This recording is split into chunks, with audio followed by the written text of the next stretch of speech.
Olá, tudo bem?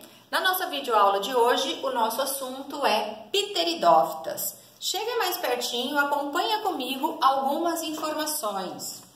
As pteridófitas, elas são denominadas de traqueófitas. O que significa isso?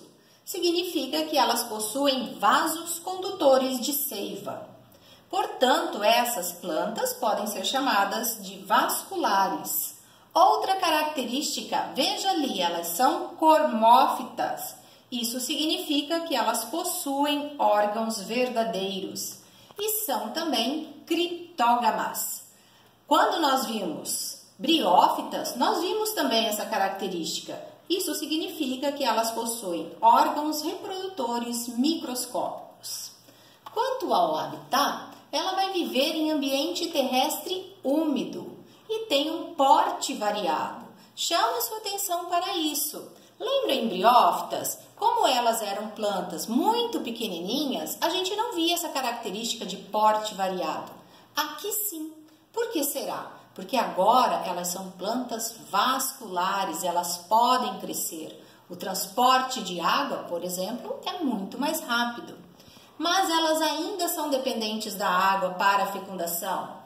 E dependência da água para a fecundação é chamada de oogamia. Então, esta é uma característica compartilhada lá com as briófitas.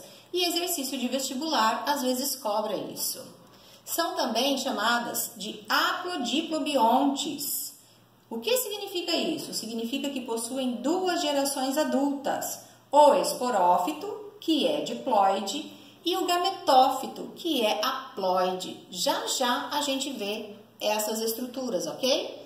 Esse esporófito, então, ele é predominante e ele é duradouro. Se ele é predominante, isso vai significar que ele é a fase mais desenvolvida, que ele é maior. O gametófito, por contrário, ele não é predominante. Por quê? Porque ele vai aparecer somente no período da reprodução. E o fato de ser avascular o torna bem menor. Porém, ele é clorofilado. Isso significa que ele faz fotossíntese e ele é independente do esporófito. Exemplos de pteridófitas que nós temos: as samambaias, as avencas e os xaxins. Vamos olhar a reprodução? Acompanhem comigo, olha, o esporófito, ele é 2N, e esse esporófito, certo? Ele possui todas essas características aqui. Então, eu tenho as raízes, uma estrutura de sustentação da raiz, ou das raízes, denominado de rizoma, e também um caule. Veja que as folhas, que são denominadas de folíolos, tem várias estruturas aqui, ó. Se você olhar em uma folha de samambaia, você vai ver uns pontinhos marrons. São os denominados de soros. Esses soros, eles são diploides, eles são 2Ns. E dentro dos soros, tem estruturas denominadas de esporângio. Então, em cada soro, existem vários esporângios. E dentro dos esporângios, tem a estrutura, tem células diploides, célula 2Ns. Essas células diploide, elas sofrem meiose. Está lembrado que o símbolo da meiose é um R? E está lembrado também, quando você estudou meiose, que uma célula na meiose originam 4 células haploides? Então, imagine aqui quantos esporos estão sendo formados. Eles vão se espalhar no ambiente. Bom, eles se espalham no ambiente e cada esporo sofre sucessivas mitoses. E quando isso ocorrer, haverá a formação do gametófito, que é chamado de prótalo, e você encontra também com o nome de prótalo. Bom, esta estrutura, ela é haploide, então ela é N. Esse gametófito, ele é hermafrodita. O que significa isso? Significa que ele tem produção de gametas masculinos e de gametas femininos. Então, ele terá o anterídeo e o arquegônio. Anterídeo produz anterozoide, gameta masculino, e arquegônio produz oosfera, gameta feminino.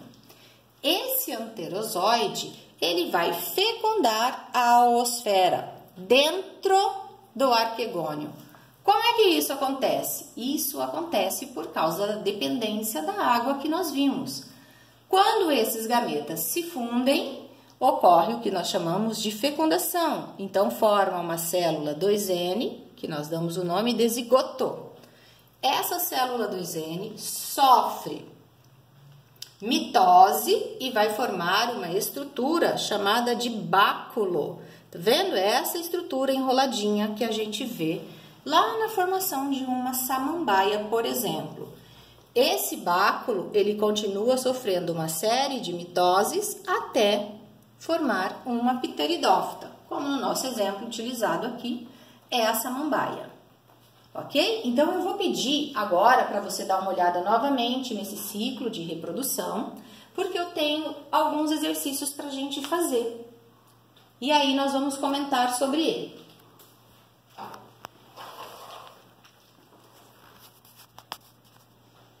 Olha lá. Analise comigo essas características, olha. Considere as seguintes características. 1. Presença de tecidos de condução. 2. Presença de raízes verdadeiras. 3. Dependência da água para a fecundação. 4. Fase esporofítica predominante. Uma briófita e uma pteridófita apresentam em comum apenas o que está na letra B, certo? A terceira característica, a dependência da água para a fecundação.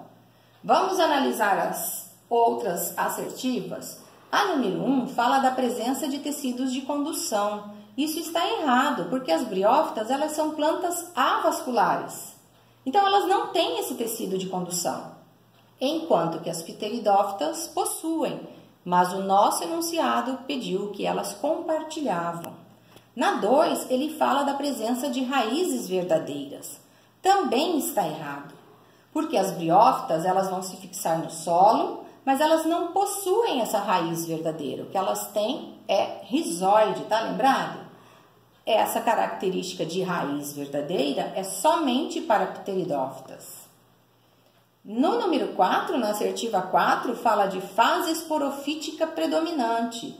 Isso também está errado, porque nas briófitas, o gametófito haploide é a geração mais desenvolvida e persistente, enquanto que na pteridófita será o esporófito, que é diploide. Olha essa outra questão também. Assinale a alternativa errada. Letra A. Os esporófitos das pteridófitas costumam apresentar 3 partes: raiz, caule e folha. Olha no nosso desenho, é isso mesmo. Na letra B fala assim: diversas pteridófitas são epífitas, isto é, vivem sobre outras plantas sem parasitá-las. Isso também é verdade. Então, ela não prejudica em nada o outro ser vivo onde ela está. Na letra C, as pteridófitas são plantas avasculares que não formam sementes. A letra D vai falar para nós o seguinte: os esporófitos das pteridófitas formam estruturas denominadas esporângios. E a letra E fala: os soros encontrados nas folhas das pteridófitas contêm um conjunto de esporângios. Veja lá no nosso esquema. Esses soros, ou soros, como são denominados, são protegidos por uma membrana chamada de indúzio. Isso é verdade. A membrana ali que está protegendo tudo isso é chamada de indúzio mesmo. Então, qual é a nossa alternativa que está incorreta que procuramos? É a letra C. Ele fala que as pteridófitas são plantas avasculares. que não formam sementes. Realmente, elas não formam sementes, mas elas não são plantas avasculares, elas são plantas vasculares. Então, faça todas essas anotações para você ir lembrando do seu conteúdo ao longo do ano, enquanto você vai estudando outras matérias. Eu te vejo numa próxima aula. Não esqueça, vá até o Biologafando lá no Instagram. Lá tem uma série de dicas que você pode utilizar no seu material. Até logo, bons estudos e sucesso para você!